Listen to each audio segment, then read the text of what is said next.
I mean, it was good work. I think both sides definitely needed that.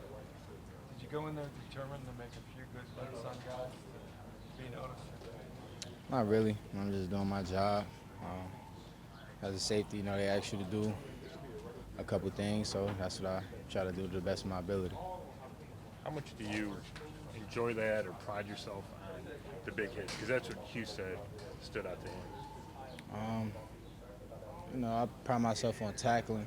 Um, if it's a big hit, it's a big hit, but the main thing is get the guy to the ground. Jabrill, free safety, strong safety, the traditional positions. In terms of what you're trying to do here, what is the difference? What does it matter to you? Um, there's really no difference. I just feel like in this defense, we all got to be able to play both, and that's what we're all doing.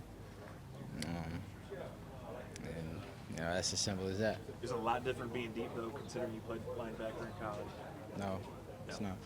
In terms of the depth charts that the league makes, the Browns hand out the week of a game. You're number 2 on the depth chart. You take that as it's just a matter of time and until you move up, or how do you take at this point being number 2 on the depth chart? I'm just taking it as just being number 2. There's still a lot of work to be done. Still got a lot of work I need to do. A lot of things I need to improve on. You know, preseason is a great start for that. I get to play against some other guys, so the ante it definitely goes up. Just get to show what I could do. In full live contact. Without worrying about hurting one of your teammates or anything like that. So it's definitely it definitely feels good, and I'm gonna be getting in action. Is playing free safety some of the time just part of Greg Williams' edict to learn two positions, or is there a possibility you can end up playing a lot of free safety? I think everything's a possibility. So, I'm just doing whatever I'm asked to do to the best of my ability. And given your tackling ability, doesn't it stand to reason to be closer to the ball? I mean, everyone has an opinion, so like I said, I'm just doing what I'm asked to do. As far as multitasking, is your mindset sort of like, hey, bring it on, you want me to return a kick, I'll do that. You want me to play linebacker, free safety, I mean, everything you want me to do in one game, I'm all for it. I'm just here to help the team win. Doing whatever I'm asked to do to the best of my ability. That's just really been my mantra my whole life, and it's going to continue to be my mantra. What was it like to have the ball in your hands again in front of a crowd? It felt good. It's been a while since had a live action like that, so definitely felt good. Does it feel comfortable? Always feels comfortable. In terms of the psychological learning grind, the physical grind, everything that goes into camp, how tough would you say this NFL training camp is? I mean, they do a pretty good job of keeping us fresh. I think it's more of a mental thing than it is a physical thing. That the days are long, the hours are long, meetings are long.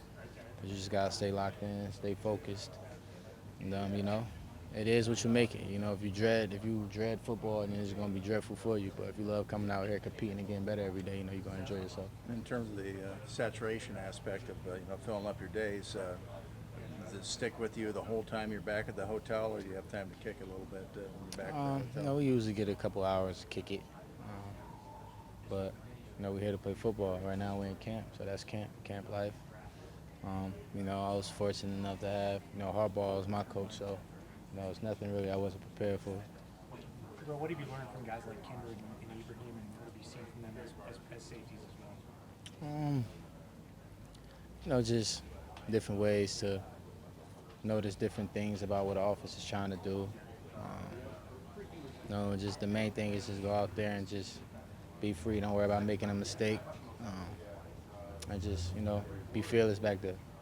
What are your thoughts about playing against another team under the lights, stadium, and all that? It's always fun to play football. The season is slowly approaching. Our first game is Thursday, so we're all really excited about that under the lights. I haven't played under the lights in a while, so it should be definitely fun. What's what's one thing or two things that you think you've gotten much better on since the start of camp? No, I think I've just all around just been getting better.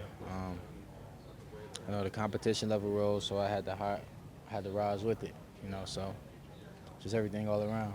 And on the depth chart, you were listed as first at punt return and kickoff return. In Michigan, did you do both those in the same game a lot? Well, we rarely had many kickoff return opportunities, but when we did, yeah, I was back there along with Jordan Lewis. Your position coach has told us 2 or 3 times that you're a natural. You've always been good at everything you've done. Going back, was football always your best or your first choice of what you did? Yeah, I was the youngest out of, you know, a lot of cousins and, you know, people I consider brothers, and we all played sports. And, you know, it was everything was a competition. So, you know, the first sport was football, track, basketball, boxing. You know, we just did whatever we can, you know, that made us competitive. But, you know, football was always one thing that I had a knack for, you know, and then just so happens, you know, he got me a scholarship to college, and, you know, now I'm here. So definitely was a big part of my life, and that's why I treat the game as the way I do. Were you a running back first? I was running back and a safety first, yes. Osweiler is the guy who by far has the most experience among the quarterbacks you're practicing against. Are there things that you've seen Osweiler do that, you know, allow you to understand? I mean, you instantly know that he's a veteran by some of the stuff he does? Man, all the guys do, you know, things well. You know, I really can't pinpoint, you know, anything in particular. You know, they're all doing a great job, all doing a great job competing. And, you know, we're just going to see, you know, who gets the nod come game time. The point of him being 6'7" or 6'8", is it easier for you to see where he is at all times from a coverage standpoint? I mean, so tall? if you're locked in, you know, it's easy to see whatever you're told to key on. You know, it doesn't matter the guy's height. You know, if you're locked in, you're locked in. You know, so that's just how we go about it. We don't care who's back there. We know what to look at. You know, we know what to read, and that we're going to do that no matter who's back there. Did you say boxing? There's a How old were you when you guys do that kind of stuff? around 7 to 8. Is this MMA stuff, or was it with gloves? Or? I mean, I started doing MMA a little later, but it was just more, you know, with gloves and, you know, PAL league, things like that. When you get kind of, was it kind of vicious, or was it just? It's boxing, you know, so it gets vicious at times. When you guys are in the defensive meeting room and you see some of the stuff that Miles does out here and he did in the scrimmage, like, what are your impressions of that? Definitely an athletic specimen. You know, he takes his job very, very seriously. And, you know, he makes it a lot easier on, you know, us and a lot of the other guys up front. So, you know, I'm just curious to see, you know, how he does when he doesn't have to worry about not hitting the quarterback. So that should definitely be fun. Do you have a big left hook or what? I'm pretty well rounded. When did you stop? I never really stopped training, but, you know, competing, I stopped around like 14 years old.